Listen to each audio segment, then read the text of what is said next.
Good afternoon. Welcome back. Sean here, Mountains Garage in the sunny, warm state of Maine. It's a beautiful May day. It's Monday. And over the weekend, I decided that I can no longer allow these two machined, clean, almost oilless blocks sit around for fear that someday, one day soon, I'm going to uncover it and it's going to be rusted.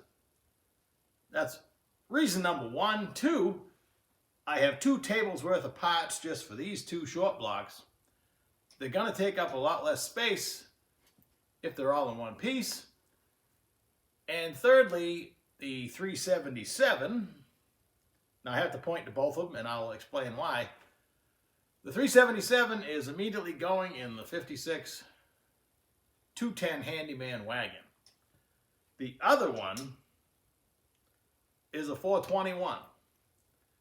So a little backstory, I've talked about these before, but they're finally going together. We're going to be talking about them in great detail and assembling each one of them.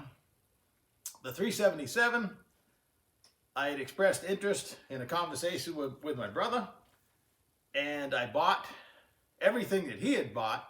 He had bought a machined 2-bolt block and all the new parts behind me, a new cast crank, I-beam rods, sealed power pistons. He had bought a cam and lifters that I'm not going to use. We'll get to that. And good recipe for a very stout street, occasional strip I suppose, but a really strong street motor. The 377 is a D-stroked 400 to 400 block with a 350 crankshaft. A large bore short stroke is always a good combination in a small block for higher RPM power. The only problem, if you want to call it one, is the 400 small block has a larger main bearing. So you have 2 choices. They make extra thick bearings. They come in limited sizes, and my brother had bought a set to go with the brand new cast scat crank. That should be a home run combination right out of the box. The 421, I bought a used rotating assembly. It's in nice shape. It needs to be cleaned up, but it has a lightweight, highly polished, profiled. I mean, the crankshaft has had a lot of work. The rods and pistons are ultra light. That particular crank now has 2-inch rod journals, which is, I'll have to check if that's actual small journal or if that's Honda size or what that, but it's been lightened up as much as possible for whatever reason. It was, all I know, it was allegedly a cheetah motor in some kind of round track car, and they got caught with it and they took it apart. So I bought the rotating assembly and the camshaft. It has a 620, 30, 40-inch solid roller cam that came with it, small base circle. So this should be an interesting combination, more of a science experiment. So if things work out like I think they do, all that stuff may end up in the 2-bolt block. I've always heard the 2-bolt blocks were stronger than the 4-bolt blocks. Who knows? There's a lot of debate.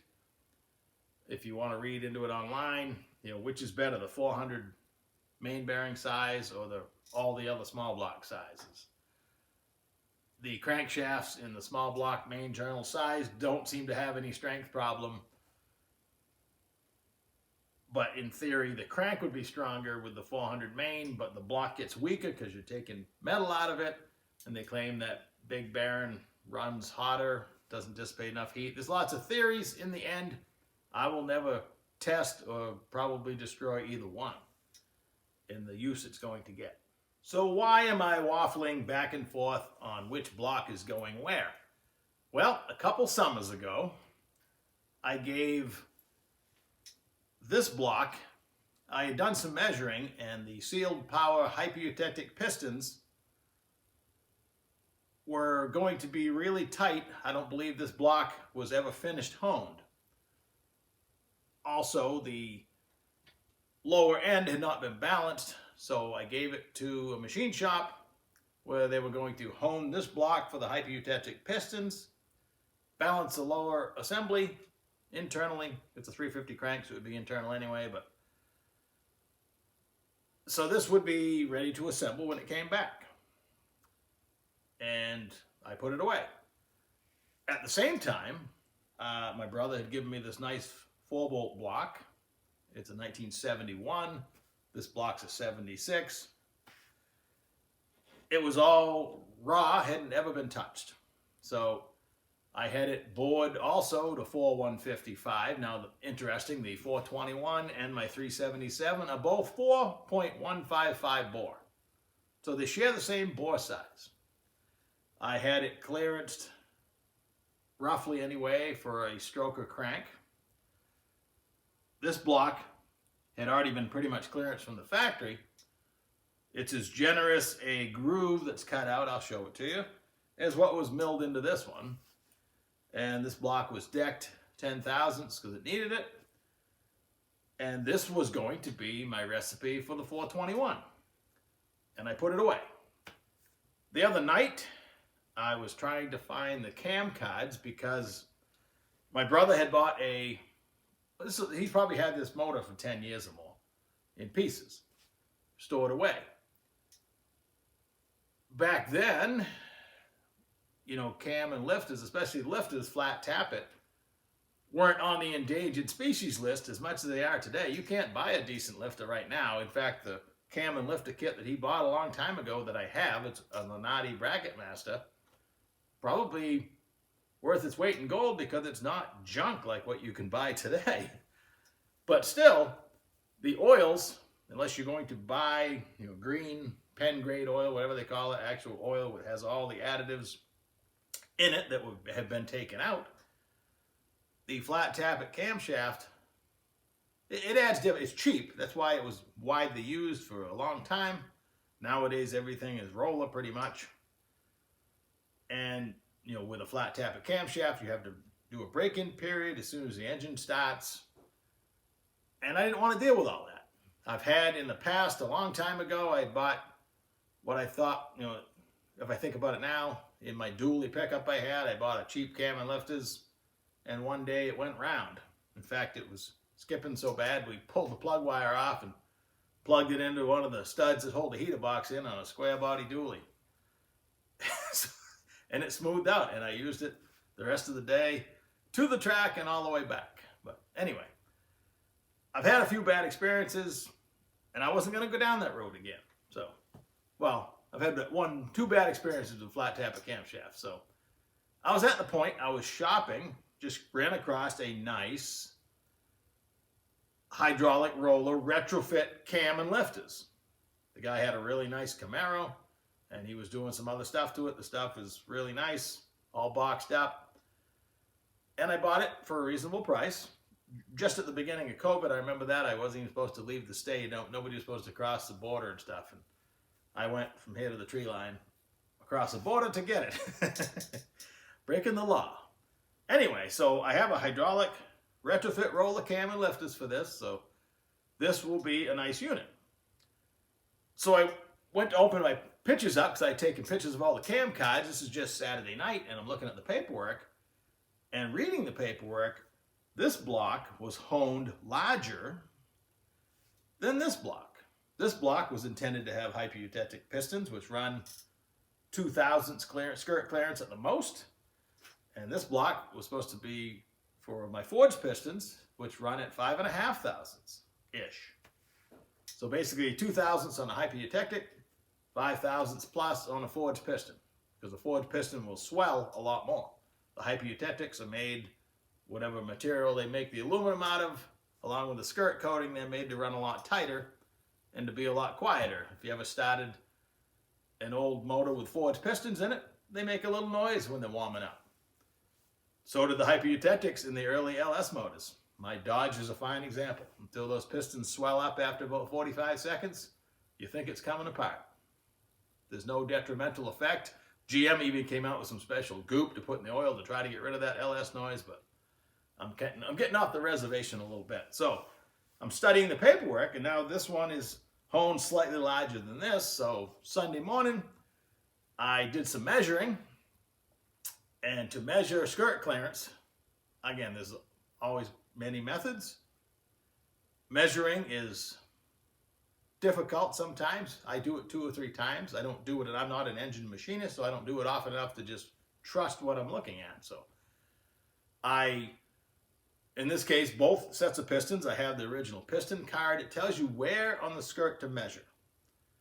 90 degrees from the pin, X amount down from the top of the piston or the bottom, depending on how it's written. And you take your 4 to 5 mic in this case, and you mic the skirt and the piston. And you lock the mic at that dimension. You hold the mic, they make a special holder, or you can put a rag and a vise just to hold the micrometer still at which is set for the dimension of the piston, and you zero your dial bore gauge in the mic. And then you walk over to the cylinder, and you see how much larger the cylinder bore is than the piston skirt. And that is your skirt clearance. In this case, I think I could run either block on either way. So I got measuring both of them. I did a lot of measuring that morning. So it left me pretty well, I wouldn't say concerned, but believing that this was going to be the 421 and now this was going to be the 377. And that, I hope, actually works out that way, because this is what I think to be a perfect street motor block. It's going to be 4-bolt main, have all kinds of good stuff. It's going in my wagon. It's not going to be too radical. It's going to be a nice street motor. The 421, on the other hand, I don't even have an intended use for it yet. It's one of those things. It looked like fun to assemble. I paid very low money for the rotating assembly with the camshaft. I mean, less than it would cost me to buy a forged crank. It was, I think I paid $600 or $700. The crank itself is well over $1,000. So, and that didn't have all the work done to it. So, you know, I can't go wrong. Usually a roll of cams $300. This has nice rods and pistons. So it was a great deal. And long story short, I'm putting 2 motors together, 2 plus. I'm putting these 2 together at the moment. And I have a set of main studs for the 2-bolt, and I need to do more research. Voice your opinion if you have one. In the past, I have added main studs to a block without a line boring it afterwards. Some say you have to, others say it doesn't matter.